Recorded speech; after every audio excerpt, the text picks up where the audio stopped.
Item ಯಾವುದೇ ಇರಲಿ try ಮಾಡಿ ಆಚಿ ಚಿಕನ್ ಮಸಾಲಾ. ಆಚಿ ಚಿಕನ್ ಮಸಾಲಾ. ಶ್ರೀರಾಮ ಸೇನೆ ಮುಖ್ಯಸ್ಥರು ಪ್ರಮೋದ್ ಮುತಾಲಿಕ್ ಅವರು ನಮ್ಮ ಜೊತೆಗೆ ಸಂಪರ್ಕದಲ್ಲಿದ್ದಾರೆ. ಮುತಾಲಿಕ್ ಸರ್ ನಮಸ್ಕಾರ. ನಮಸ್ಕಾರ. ಈ ಘಟನೆ ಬಗ್ಗೆ ಏನು ಹೇಳ್ತೀರಿ ನೀವು ಮೊದಲಿಗೆ? ಯಾಕೆ ಅಂತ ಅಂದ್ರೆ ಪ್ರತಿ ಬಾರಿ ಇಂತಹ ಒಂದು ಹಿಂದೂ ಕಾರ್ಯಕ್ರಮಗಳಿದ್ದಾಗ, ಮೆರವಣಿಗೆ ಇದ್ದಾಗ ಈ ರೀತಿ ಯಾಕೆ ಆಗ್ತಾ ಇದೆ ಅಂತ?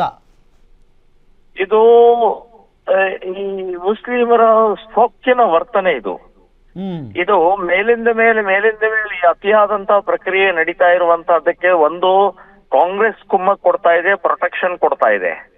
ಇನ್ನು ಎರಡನೇದಂದ್ರೆ ಅವ್ರ ಮೂಲ ಇಸ್ಲಾಮನೇ ಹೇಳುತ್ತೆ. ಅಂದ್ರೆ ಅಲ್ಲಾಹ್ ಬಿಟ್ರೆ ಬೇರೆಯವ್ರು ಯಾರು ಬದುಕಬಾರ್ದು, ಬೇರೆಯವ್ರು ಯಾರು ಇರಬಾರ್ದು ಅಂತನ್ನುವಂಥದ್ದು ಹೇಳ್ತಾ ಇದ್ದಾರೆ. ಅದೇ ಮಾನಸಿಕತೆ ಹಿನ್ನೆಲೆಯಲ್ಲಿ ಇವತ್ತು ಮೇಲಿಂದ ಮೇಲೆ ಈ ರೀತಿ ಪ್ರವೃತ್ತಿಗಳಾಗ್ತಾ ಇದಾವೆ. ಮದ್ದೂರಲ್ಲಾಯ್ತು, ನಾಗಮಂಗಲ ಆಯ್ತು, ನಮ್ಮ ಗಣೇಶೋತ್ಸವ ಮೇಲೆ ಕಲ್ಲೆಸೆದು ಮಾಡೋದು. ಈಗ ಛತ್ರಪತಿ ಶಿವಾಜಿ ಮಹಾರಾಜರ ಮೇಲೆ ಚಪ್ಪಲಿ ಕಲ್ಲೆಸೆಯುವಂತ ಅಕ್ಷಮ್ಯ ಅಪರಾಧ, ಅತ್ಯಂತ ಹೀನ ಕೃತ್ಯ, ಅತ್ಯಂತ ಕ್ರೌರ್ಯವಾದ್ದು. ನಾನು ಮುಸ್ಲಿಂ ಕಿಡಿಗೇಡಿಗಳು ಹೇಳ್ತಾ ಇದ್ದೀನಿ, ಇದು ಇನ್ನು ಮುಂದಿನ ದಿನಗಳಲ್ಲಿ ಅವನ್ ಸಹನೆ ಮಾಡೋದಿಲ್ಲ. ಇದಕ್ಕೆ ಸರಿಯಾಗಿ ಉತ್ತರ ಕೊಡ್ಬೇಕಾಗತ್ತೆ. ನಮ್ಮ ಛತ್ರಪತಿ ಶಿವಾಜಿ ಮಹಾರಾಜರಿಂದನೇ ನಾವು ಈ ದೇಶ ಬದುಕಿದೆ, ಈ ದೇಶ ಉಳಿದಿದೆ. ನಾವು ಹಿಂದೂಗಳ ಸುರಕ್ಷತೆ ಇದ್ದಿದ್ದೆ ಆ ಮಹಾಪುರುಷನಿಂದ. ಆ ಮಹಾಪುರುಷನಿಗೆ ನೀವು ಅವಮಾನ ಮಾಡ್ತೀರಿ ಅಂತಂದ್ರೆ ನಾವು ಇದನ್ನ ಇನ್ನ ಸಹನೆ ಅನ್ನುವಂಥದ್ದು ಮೀರಿ ಹೋಗಿದೆ ಅಂತ ಅನ್ನುವಂಥದ್ದು ಹೇಳ್ತಾ ಇದ್ದೀನಿ. ಮತ್ತು ಕಾಂಗ್ರೆಸ್ ಸರ್ಕಾರವೂ ಕೂಡ ಮುಂದಿನ ದಿನಗಳಲ್ಲಿ ನೀವು ಇಲ್ಲೇ ಬದುಕಬೇಕಾಗಿದೆ. ನಿಮ್ಮನ್ನು ಬಿಡೋಲ್ಲ ಅವರು. ನೀವೊಂದು ಇಸ್ಲಾಂ ಆಗ್ಬೇಕು, ಇಲ್ಲ ಸಾಯ್ಬೇಕು, ಇಲ್ಲ ಓಡಿ ಹೋಗ್ಬೇಕು ಅಷ್ಟೇ. ಸೊ ಕಾಂಗ್ರೆಸ್ನವ್ರು ಬರೀ ಮುಸ್ಲಿಂ ಮತ ಅಂತನ್ನುವಂಥದ್ದು ಬಿಟ್ಟು ದೇಶ ಧರ್ಮದ ಸಂಬಂಧಪಟ್ಟ ಯೋಚನೆ ಮಾಡಬೇಕು ಅಂತ. ಸರ್, ಉದ್ದೇಶ ಏನಿರಬಹುದು ಇವ್ರದ್ದು ಅಂತ ಅಂದ್ರೆ ನೀವು ಈಗಾಗಲೇ ಹೇಳಿದ ಹಾಗೆ ನಮ್ಮ ಮುಂದೆ ಸಾಕಷ್ಟು ಉದಾಹರಣೆಗಳಿದಾವೆ. ಗಣೇಶೋತ್ಸವ ತೆಗೆದುಕೊಳ್ಳೋಣ, ಅದಾದ ನಂತರ ನಾಗಮಂಗಲದಲ್ಲಿ ಉತ್ಸವ ನಡಿಬೇಕಾದಂಥ ಸಂದರ್ಭದಲ್ಲೂ ಕೂಡ ಹಿಂಗೆ ಆಯಿತು. ಸೊ ಈಗ ನೋಡಿದರೆ ಬಾಗಲಕೋಟೆ. ಇವ್ರ ಉದ್ದೇಶ ಏನಾಗಿರ್ಬೋದು ಅಂದರೆ ಇವ್ರ ಹಿಂದೆ ಯಾರಿದ್ದಾರೆ ಅಂತ? ಈ ಕಲ್ ತೂರಾಟ ಮಾಡೋರು, ಚಪ್ಪಲಿ ಬಿಸಾಕೋರು, ಬೆಂಕಿ ಹಚ್ಚೋರು ಹಿಂದೆ ಯಾರಿರ್ತಾರೆ ಅಂತ? 100ಕ್ಕೆ 100 ಹೇಳ್ತೇನೆ. ಮದರ್ಸಾ ಇದೆ, ಕುರಾನ್ ಇದೆ, ಮಸೀದಿ ಇದೆ, ಮುಲ್ಲಾಗಳಿದ್ದಾರೆ.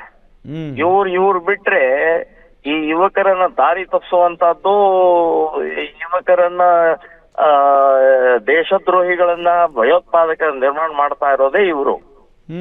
ಈಗ ಒಂದು 15 ದಿನದ ಹಿಂದೆನೆ ಪಾಕಿಸ್ತಾನದಲ್ಲೇ ಮಸೀದಿ ಬಾಂಬ್ ಬ್ಲಾಸ್ಟ್ ಆಯ್ತು. 40 ಜನ ಹೆಣಗಳು ಉರುಳಿಸಿದ್ರು ಇವರು.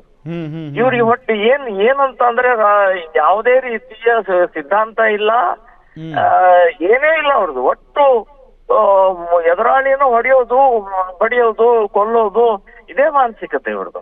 ಇಡೀ ಜಗತ್ತು ಇವತ್ತು ಬಹಳ ದೊಡ್ಡ ಪ್ರಮಾಣದಲ್ಲಿ ಈ ಇಸ್ಲಾಂ ಕಂಟಕ ಆಗಿದೆ ಅಂತನ್ನುವಂತದ್ದು ಹೇಳ್ತಾ ಇದ್ದಾರೆ. ಮೂಲ ಮದರ್ಸಾಗಳಲ್ಲಿ ಏನ್ ಕಲಿಸ್ತಾ ಇದಾರಲ್ಲ, ಇದು ಬಹಳ ಡೇಂಜರಸ್ ಅಂತನ್ನುವಂತದ್ದು ಹೇಳ್ತಾ ಇದ್ದೀನಿ. ಸರ್, ಬಹಿರಂಗವಾಗಿ ಸರ್ ಸಾರ್ವಜನಿಕ ಪ್ರದೇಶದಲ್ಲಿ ನಿಂತ್ಕೊಂಡು ಎಲ್ಲರೂ ಇದರಲ್ಲಿ ಕಲ್ ತೂರಾಡ್ತಾರೆ ಅಂತ ಅಂದ್ರೆ ಹೆಂಗ್ ಸರ್ ಧೈರ್ಯ ಇವ್ರಿಗೆ? ಯಾರು ಸರ್ ಧೈರ್ಯ ಕೊಡ್ತಾರೆ ಇವ್ರಿಗೆ? ನೋಡಿ, 4-5 ಸಾವಿರ ಜನ ಸೇರಿದ್ದಾರೆ. ನಮ್ಮ ಹಿಂದೂ ಸಮಾಜಕ್ಕೂ ಕೂಡ ಬರೀ ಚೀರಾಡ್ತಾರೆ, ಒದರಾಡ್ತಾರೆ, ಘೋಷಣೆಗಳನ್ನ ಹಾಕ್ತಾರೆ, ಮೆರವಣಿಗೆ ಮಾಡ್ತಾರೆ.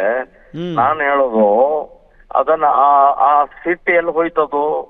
ಆ ನಮ್ಮ ಛತ್ರಪತಿ ಶಿವಾಜಿಯ ಮೆರವಣಿಗೆಯ ಭಾವನೆ, ಪ್ರೇರಣೆ, ದೇಶಭಕ್ತಿ ಎಲ್ಲಿ ಹೋಗುತ್ತೆ?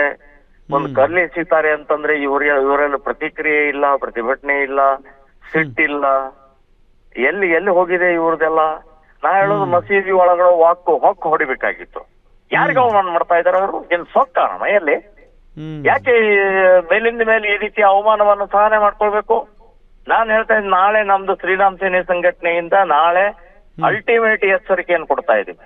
ಇಡೀ ರಾಜ್ಯಾದ್ಯಂತ ಒಂದು ಪ್ರತಿಭಟನೆಯನ್ನ ಮಾಡಿ ಅವರಿಗೆ ಎಚ್ಚರಿಕೆ ಕೊಡ್ತಾ ಇದೀವಿ. ಇನ್ನು ಹುಷಾರ್, ನಮ್ಮ ಗಣೇಶೋತ್ಸವ ಅಥವಾ ನಮ್ಮ ಯಾವುದೇ ಹಿಂದೂ ಹಬ್ಬಗಳಲ್ಲಿ ಏನಾದ್ರೂ ಈ ರೀತಿ ಪ್ರಕ್ರಿಯೆ ಆದ್ರೆ, ನೀವು ಕಲ್ಲು, ಚಪ್ಪಲಿ, ಪೆಟ್ರೋಲ್ ಬಾಂಬ್ ಎಸೆದ್ರೆ, ಅಥವಾ ನಮ್ಮ ಮಹಾಪುರುಷರ ಬಗ್ಗೆ ಅವಮಾನ, ಅಪಮಾನ, ಅಗೌರವ ತೋರಿಸಿದ್ರೆ ಇನ್ನು ಮಸೀದಿ ಒಳಗಡೆ ಹೊಡಿಬೇಕಾಗತ್ತೆ ಅಂತನ್ನುವಂತ ಎಚ್ಚರಿಕೆಯಿಂದ ನಾಳೆ ನಾವು ರಾಜ್ಯಾದ್ಯಂತ ಕೊಡ್ತಾ ಇದೀವಿ. ಸರ್, ಪ್ರತಿ ಸಾರಿ ನಾವು ನೋಡ್ತಾನೆ ಇರ್ತೀವಿ ಇಂಥ ಘಟನೆಗಳಾದಾಗ ನೀವು ಕೂಡ ಧ್ವನಿ ಎತ್ತುತ್ತೀರಿ, ನಿಮ್ಮ ಒಂದು ಸಂಘಟನೆಯಿಂದ ಪ್ರತಿಭಟನೆಗಳಾಗ್ತವೆ, ಹೋರಾಟಗಳಾಗ್ತವೆ. ಬಟ್ ಇದು ಇಲ್ಲಿಗೆ ನಿಲ್ತಾ ಇಲ್ವಲ್ಲ ಅಂತ, ಜೊತೆಗೆ ಇದನ್ನ ನಿಲ್ಲಿಸುವಂತ ಪ್ರಯತ್ನವನ್ನ ಸರ್ಕಾರಗಳು ಮಾಡಬೇಕು. ಸರ್ಕಾರ ಅವರನ್ನು ಬಚಾವ್ ಮಾಡ್ತಾ ಇದೆ.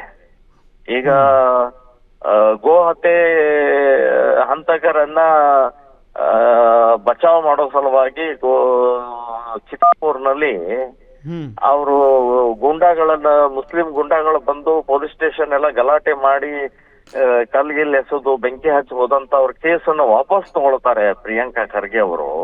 ಅಂದ್ರೆ ಏನಿದರ ಅರ್ಥ?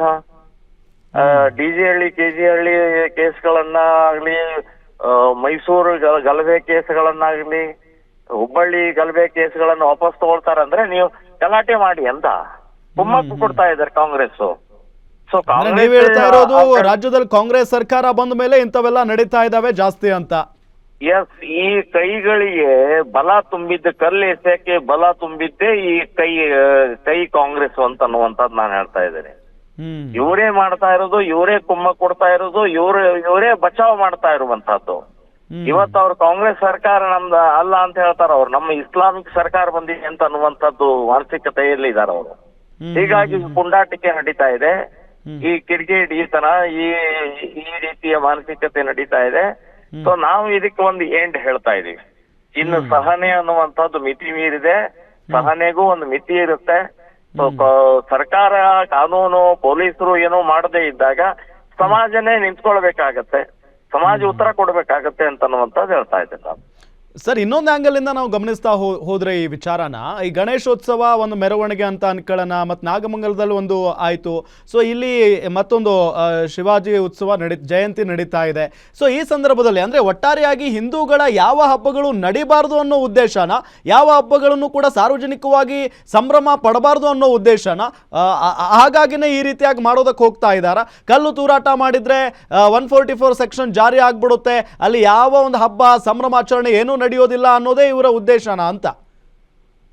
ನಾನು ನಾಳೆ 23ಕ್ಕೆ ನಮ್ದು ಅಲ್ಲಿ ಶಿವಾಜಿ ಜಯಂತಿಯ ಕಾರ್ಯಕ್ರಮ ಇತ್ತು, ನಾನು ಹೋಗ್ಬೇಕಾಗಿದೆ, ನಾನು ಹೋಗ್ತಾ ಇದ್ದೀನಿ. ಸೊ ಅಲ್ಲಿ ಪುನೀತ್ ಕೆರೆಹಳ್ಳಿ ಕೂಡ ಅಲ್ಲಿ ಆ ಕಾರ್ಯಕ್ರಮಕ್ಕೆ ಬರಬೇಕಾಗಿತ್ತು.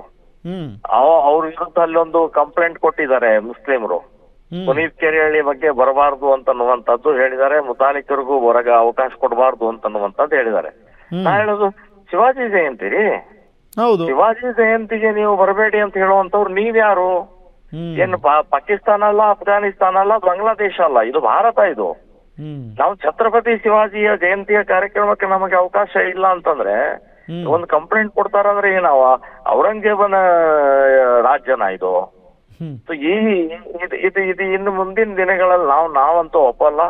ನಾವು ಹಿಂದೂ ಸಮಾಜಕ್ಕೆ ಕರೆ ಕೊಡ್ತಾ ಇದೀವಿ, ಟೋಟಲ್ ಬಹಿಷ್ಕಾರ ಹಾಕಿ ಅಂತ. ಈ ರೀತಿಯ ಮುಸ್ಲಿಂ ಮಾನಸಿಕತೆಗೆ ಕೈಗೆ ಕಲ್ಲು ತಗೊಳ್ಳುವಂತ ಯಾಕೆ ಬಲ ಸಿಗ್ತಾ ಇದೆ ಅಂದ್ರೆ ನಾವು ಅವ್ರ ಜೊತೆ ವ್ಯಾಪಾರ ಮಾಡ್ತಾ ಇದೀವಿ, ಅವ್ರ ಆರ್ಥಿಕ ಬಲಗೊಳಿಸ್ತಾ ಇದೀವಿ. ಸೊ ಆರ್ಥಿಕ ಸಾಮಾಜಿಕವಾಗಿ ಸಂಪೂರ್ಣವಾಗಿ ಬಹಿಷ್ಕಾರ ಹಾಕಬೇಕು ಅಂತ ಹೇಳಿ ನಾನು ಹಿಂದೂ ಸಮಾಜಕ್ಕೆ ಕರೆ ಕೊಡ್ತಾ ಇದ್ದೀನಿ. Okay, thank you sir, guarantee news ಜೊತೆಗೆ ಮಾತನಾಡಿದ್ದಕ್ಕೆ.